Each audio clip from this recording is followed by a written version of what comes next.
이사야서 6장 6절에서 우리 13절의 말씀을 우리 함께 교독하고 묵상하도록 하겠습니다. 제가 먼저 6절을 읽겠습니다. 그때 그 스랍 중에 하나가 부젓가락으로 제단에서 집은 바 핀 숯을 손에 가지고 내게로 날아와서 그것을 내 입술에 대며 이르되 보라, 이것이 내 입에 닿았으니 내 악이 제하여졌고 내 죄가 사하여졌느니라 하더라. 내가 또 주의 목소리를 들으니 주께서 이르시되 내가 누구를 보내며 누가 우리를 위하여 갈고 하시니 그때 내가 이르되 내가 여기 있나이다, 나를 보내소서 하였더니 주께서 이르시되 가서 이 백성에게 이르기를 너희가 듣기는 들어도 깨닫지 못할 것이요 보기는 보아도 알지 못할 것이라 하여 이 백성의 마음을 둔하게 하며 그들의 귀가 막히고 그들의 눈이 감기게 하라. 염려하건대 그들이 눈으로 보고 귀로 듣고 마음으로 깨닫고 다시 돌아와 고침을 받을까 하노라 하시기로 내가 이르되 주여 어느 때까지이니까 하였더니 주께서 대답하시되 성읍들은 황폐하여 주민이 없으며 다학되는 사람이 없고 이 토지는 황폐하게 되며 여호와께서 사람들을 멀리 옮기셔서 이 땅 가운데 황폐한 곳이 많을 때까지니라. 그 중에 10분의 1이 아직 남아있을지라도 이것도 황폐하게 될 것이나 밤나무와 상수리나무가 배임을 당하여도 그 그루터기는 남아있는 것 같이 거룩한 씨가 이 땅의 그루터기니라 하시더라. 아멘. 우리가 어제 말씀 이사야 5장에서 소위 우리가 포도원의 노래라고 불리우는 본문을 통해서 함께 은혜를 나누었습니다. 농부가 이 포도원을 정성껏 가꾸었습니다. 땅을 일구고 울타리도 세우고 망대도 세우고 포도주를 담글 술틀도 짜두었습니다. 하지만 이 포도원에서 나는 포도가 어떠한 포도였습니까? 먹을 수 없는 들포도였죠. 하나님께서 이스라엘을 부르시고 정말 포도나무 밭을 일구시듯이 그들을 사랑하시고 모든 정성을 다해서 그들을 돌보셨지만 열매 맺지 못하는 이스라엘을 비유로 이사야 선지자를 통하여서 말씀하셨던 것입니다. 오늘 말씀 이사야서 6장은 소위 소명받은 이사야에 대해서 이야기하고 있어요. 소명장이라고 불리웁니다. 우시야 왕 때의 이사야 선지자가 하나님 앞에서 부르심을 받습니다. 유다는 경제적으로 부강했고 정치적으로 강한 힘을 이 우시야 왕 때에 가지고 있었습니다. 그러나 그 시대의 끝자락에 하나님께서 이사야 선지자를 부르셨다는 사실은 겉으로는 그 땅이 부강해 보이고 무언가 하고 있는 것처럼 보였지만 속은 골마가고 있었던 것이죠. 그리고 그러한 유다의 영적 상태에 대한 하나님의 진단이 있었음을 우리에게 알려주고 있습니다. 그때 이사야가 한 환상을 보게 됩니다. 그 환상의 내용이 1절부터 5절까지의 내용이에요. 그 환상에서 이사야는 성전 가득 채운 하나님의 옷자락과 높은 보좌에 앉으신 하나님, 그리고 그 주위에서 만군의 여호와 하나님의 거룩하심을 찬양하는 천사들, 스랍들을 보게 됩니다. 그의 영광이 온 땅에 충만하고 화답하는 찬양 소리가 찬양 소리 때문에 이 문 지방토가 요동하고 성전의 연기가 가득한 것을 이사야가 보게 됩니다. 이게 모세가 시내산에서 십계명을 받을 때에도 이 연기가 시내산을 가득히 메웠다라고 기록하고 있죠. 이 연기는 하나님의 영광을 나타냅니다. 그러니까 이 성전 가운데 하나님의 영광이 가득 찼던 것입니다. 그런데 이 하나님의 충만한 영광과 함께 이사야 선지자가 자신의 죄를 발견하게 됩니다. 그 죄란 다름 아닌 입술로 지은 죄였어요. 5절에 보니까 그때 내가 말하되 화로다 나여 망하게 되었도다. 나는 입술이 부정한 사람이요 나는 입술이 부정한 백성 중에 거주하면서 만군의 여호와이신 왕을 배웠음이로다 하였더라 라고 이야기하죠. 내가 망했다라는 것은 내가 죽게 되었다라는 거예요. 왜 죽습니까? 죄가 있는 상태로 하나님을 만났기 때문에 내가 죽게 되었다라고 이야기하죠. 그리고 그의 죄는 입술 가운데 범한 죄다라고 이사야 선지자가 고백하고 있습니다. 하나님의 영광 안에서 자신의 죄를 발견하게 된 이사야는 진정으로 회개하기를 소망합니다.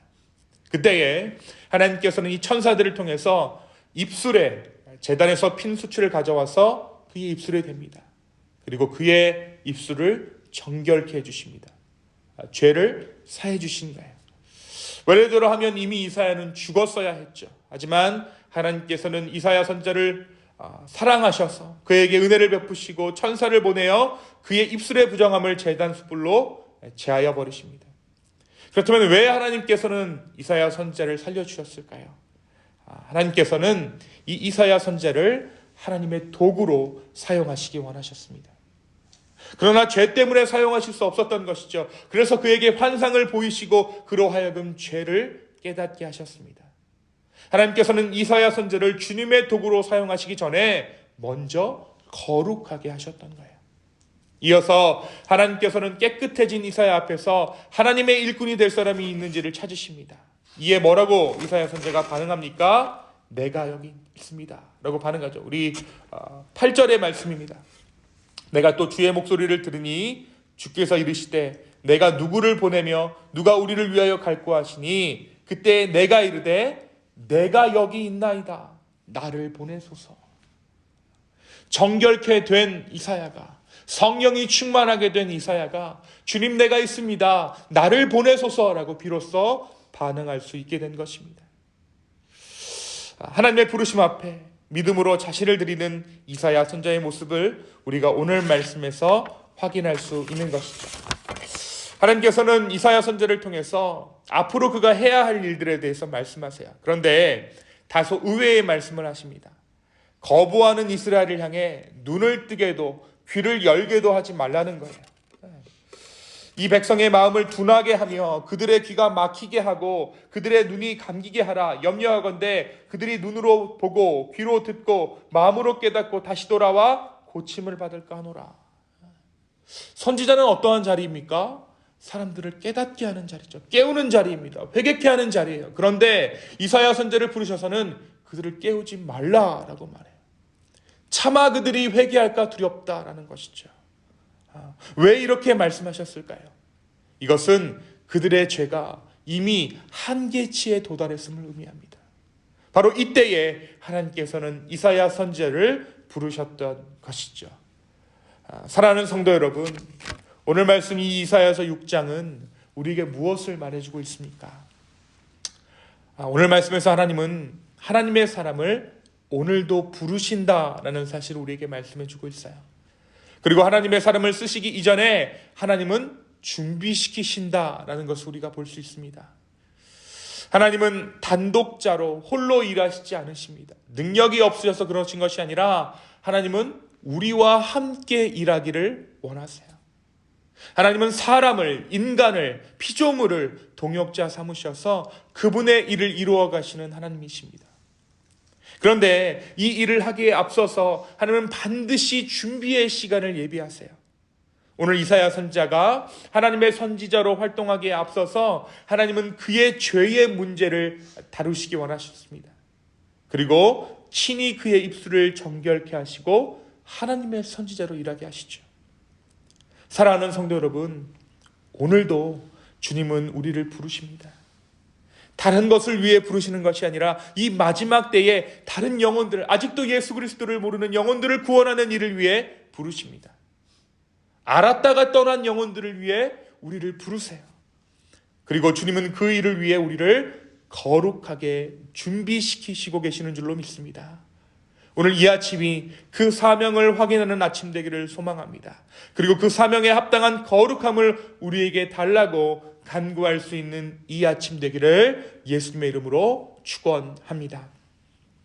두 번째, 오늘 말씀은 약점을 오히려 도구로 사용하시는 하나님이심을 우리가 보게 돼요. 오늘 이사야 선지자가 하나님 앞에서 고백하는 자신의 죄가 무엇입니까? 우리 5절 한번 볼까요? 5절에 보니까 나는 입술이 부정한 사람이다. 나는 입술이 부정한 백성 중에 거주하면서 만군의 여호와의 신왕을 배웠음이로다 라고 이사야 선지자가 고백하죠. 내 입술이 범죄했다라는 거예요. 내 말이 범죄했다라는 것이죠. 하나님은 천사들을 보내셔서 그의 입술에 수출되시고 그를 정결케 하셨습니다. 그리고 이 이사야의 입은 하나님의 입이 되어집니다. 죄가 있던 그곳에 하나님의 은혜가 임했던 것이죠. 죄악 뿌리던 입술 가운데 하나님의 은혜가, 하나님의 영광이 임한 것입니다. 사랑하는 성도 여러분, 오늘 우리의 삶에도 약점이 있다면 그것은 하나님의 은혜가 임하기에 좋은 곳인 줄로 믿습니다. 그 약점에 하나님의 은혜가 임할 때 우리는 동일한 문제로 씨름하는 사람들을 돕고 위로하는 하나님의 도구로 살아갈 수 있게 될 것입니다. 내 삶의 영역에서 이 문제 때문에 하나님 앞에 씨름했다. 그렇다면 동일한 문제로 씨름하고 있는 그 누군가에게 예수 그리스도의 복음을 전할 수 있게 되는 것이죠. 하나님의 성령으로 말미암아 새로워진 우리가 동일한 문제를 가지고 씨름하는 그들 가운데, 상처를 가지고 힘들어하는 그들 가운데 그들의 상처를 보듬어주고 싸맬 수 있게 된다는 것입니다. 오늘 내 삶에 하나님의 은혜가 필요한 부분은 무엇입니까? 숨기고 싶고 감추고 싶고 정말 드러내기 싫은 나의 약점은 무엇입니까? 나의 삶 가운데 하나님의 은혜가 필요한 부분은 어떠한 부분입니까? 우리의 연약함을 주님께 내어드리는 이 아침 되기를 소망합니다. 주님께서 바로 그 부분을 이 아침 만져주실 줄로 믿습니다. 바로 그때 우리는 주 안에서 새로운 사명을 발견하게 될 것입니다. 오늘 이 아침 다시 한번 주님께 우리의 마음을 드리며 삶을 드리며 나아갈 수 있는 저 여러분의 복된 하루 되기를 예수님의 이름으로 축원합니다. 이 시간 함께 기도하시겠습니다. 주님, 이 아침 다시 한번 우리의 삶을 아버지께 드립니다. 여호와의 영광이 주의 성전 가운데 가득했던 것처럼 성전된 우리의 삶 가운데 주의 영광 충만하기를 원합니다. 그 영광 안에서 우리의 죄악을 발견케 하여 주시고 주의 은혜를 구하며 아버지 앞에 나아가는 이 아침 되게 하여 주시옵소서. 그리하여서 우리의 약점 가운데 우리가 쓰러진 그곳에서 주의 영광을 드러내는 우리의 삶 될 수 있도록 주여 우리의 삶을 붙잡아 주시옵소서. 주님, 이 하루를 맡깁니다. 주님, 이 하루를 주님의 하루로 사용하여 주시옵소서. 감사합니다. 이 모든 말씀 예수님의 이름으로 기도하였습니다. 아멘.